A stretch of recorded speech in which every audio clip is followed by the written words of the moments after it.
আসসালামু আলাইকুম গাইস, আশা করি আল্লাহর রহমতে সবাই ভালো আছেন। আমি আজকে এই ভুঁড়িগুলাকে ফ্রিজে সংরক্ষণ করার জন্য প্রস্তুত করব। বাজার থেকে পরিষ্কার ভুঁড়ি কিনে আনার পর আমি আরো ভালোভাবে 9 থেকে 10 বার পানি দিয়ে কষলিয়ে পরিষ্কার করে নিয়েছি।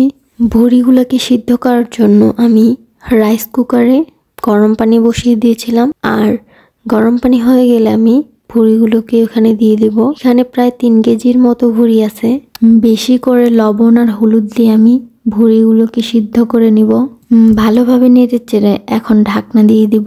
ফিরে আসছি 6 থেকে 7 মিনিট পর। তারপরে উল্টিয়ে পাল্টিয়ে নেড়ে দিতে হবে।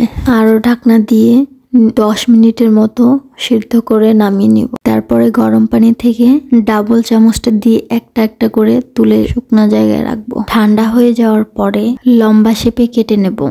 আর লম্বা শেপে কাটার পরে আমি ছোট ছোট করে কেটে নেব। ভিডিওটিতে আপনারা দেখতেই পাচ্ছেন যে আমি কিভাবে কেটেছি।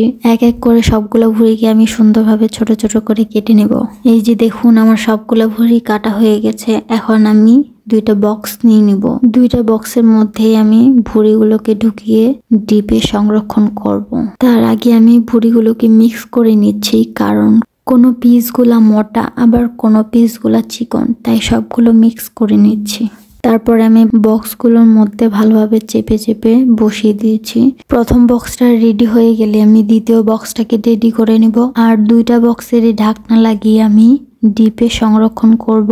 আমার ভিডিও যদি ভালো লেগে থাকে তাহলে ভিডিওতে একটি লাইক দিবেন আর আমার চ্যানেলটা সাবস্ক্রাইব করবেন। আল্লাহ হাফেজ।